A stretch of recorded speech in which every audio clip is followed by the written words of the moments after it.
Okay, so we are working on the Space Dwarves from Wargames Atlantic.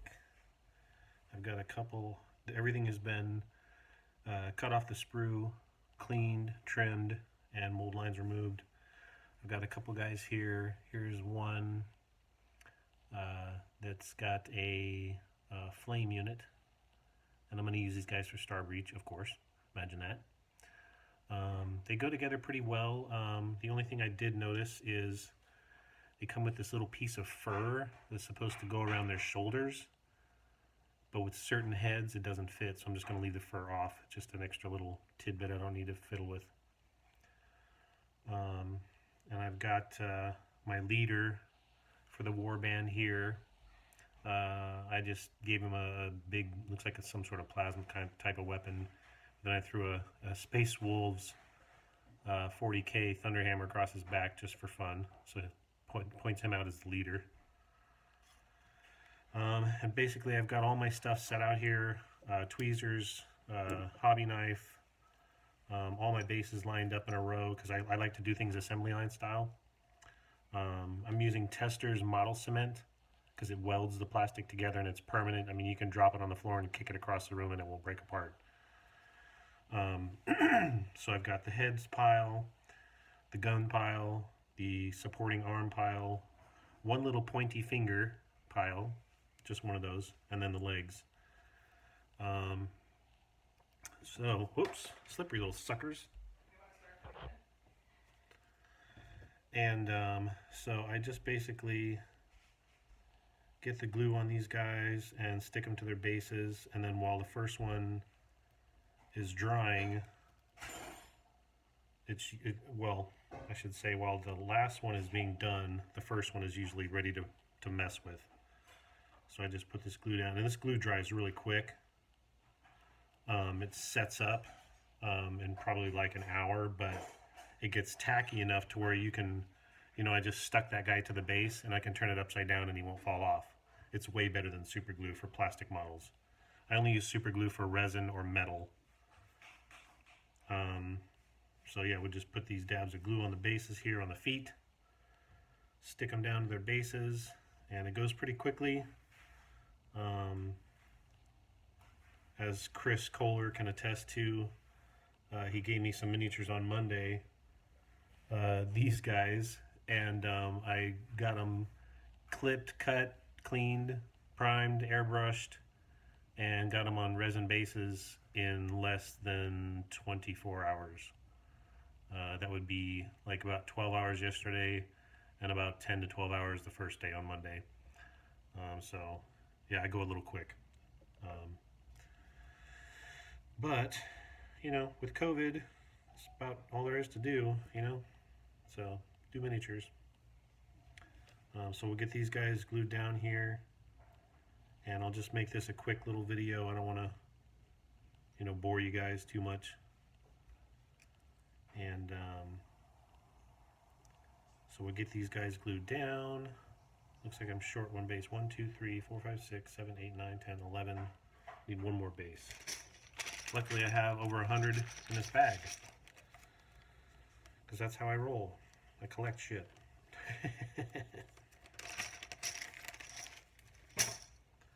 So one more base, one more set of feet getting glue on them. And like I said, by the time I finish putting this guy on his base here, this first one over here, like this guy already got a head on, he's ready for his arms, and the rest of these are going to be ready for the head. So I'll throw the heads on, just a little dab of glue in the head socket, in between the shoulders, Put the head on, hold it for a few seconds, ready to rock. It won't fall off. Yeah, I love this. This Tester's model cement is great stuff. Been using it for years, and I have no complaints. But we'll get these guys' heads down, and then we'll just go from there. We'll go. I usually go with the gun arm first. And I got to glue these on a certain particular way to where the beard is sticking out. I don't know if you can really tell. The beard has to stick out from the chest to allow the gun arm to slip up underneath the beard. I already noticed that with these first guys.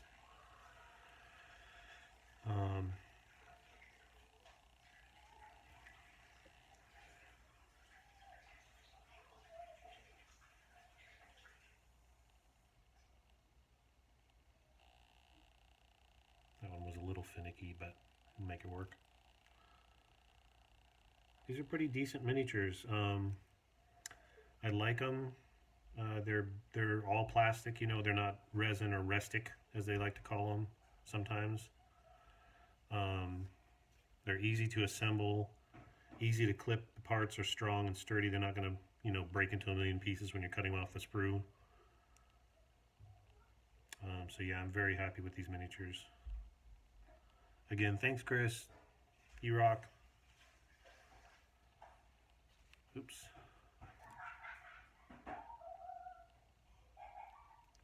And this tip on this thing is kind of, you can see it's kind of hammered, but they're easy to wipe off on your paper towel or whatever you've got, you know, going on, and, you know, it makes it to where it's more accurate, you know.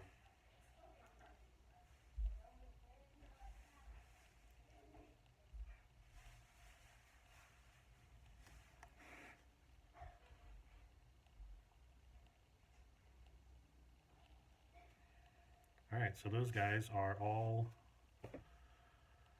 on their bases with their heads on. I'll take a quick minute to show you what I use for cleaning and cutting and all the stuff. Oh, there's the base. Imagine that. Anyways, so I use these. I got these off Amazon for like $4 or $5. If you think you need the GW tools and cutters and clippers and X-Acto knives that cost $30, you're wrong. These work perfect. I've had these for years. I got a hobby knife that I've had for over 30 years, as you can tell. It's not GW, it's just like a $4 part. And I use these sanding sticks from Stevens International. You can buy them online on eBay, and different grits. This one's really smooth. It's kind of hammered, but it's like perfect for removing mold lines along the legs, arms. You can see I've used it, and you can see the sanding marks, but with primer, they'll disappear. And then a good set of tweezers, like $3 from Target. All right, let's get a gun arm going here. So we got one here.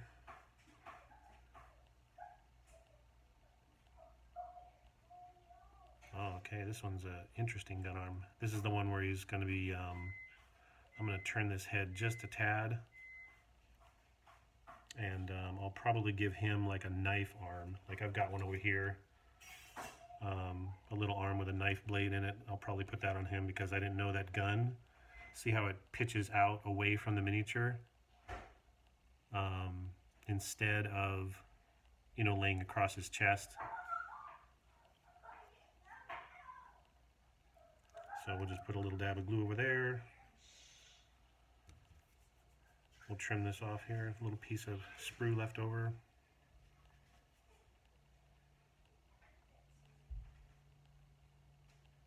And bingo, instant knife. So it looks pretty cool. I mean, they're decent little miniatures, you know. A lot of fun to paint. At least the other ones were fun to paint. We'll see about these ones. Are half the size. I'll show you the size difference. You can see the, you know, he's probably about a head shorter, you know, not too much. So I've got that guy done there. Let's get one with a gun across the chest real quick. And then, whoops, like I said, slippery little suckers. So here we go, here's one. And you can see it's got to fit up underneath the beard or in front of the beard maybe. No, it's got to fit behind the beard, you can tell.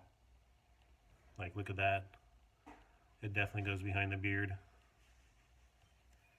And then the gun arm, the arm that's holding the weapon, like the I guess you would call it the barrel of the weapon, is just a hollowed out hand. You can see there.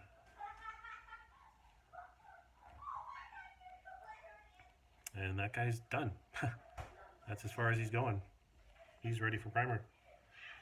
Basically, that's going to be the same thing for the rest of these guys. I won't bore you and do 7 more. But I just wanted to make a quick little video assembly style. Like I said, assembly line style is what I meant to say, is pretty much the way to go when you're assembling. You can sit down and do the head, arms, kit, gear, and all the stuff on each individual man each time, but it kind of, for me, it bogs it down a bit. So I like to go all heads, all arms, all supporting arms, all backpacks, all gun pistols, all things like that, you know.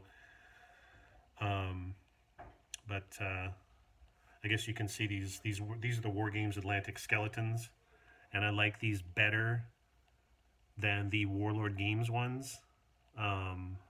They're a little stockier and sturdier, and they're pretty strong. You know, they're not going to go anywhere. Yeah, that's it for now. I'll finish these up, get them primed up, and I haven't decided on a color scheme yet. Something neutral and then something bright. Maybe like a khaki and a teal. I don't know. Aqua. I love aqua. So that's it for now, and I will get back at you soon. Thanks for watching.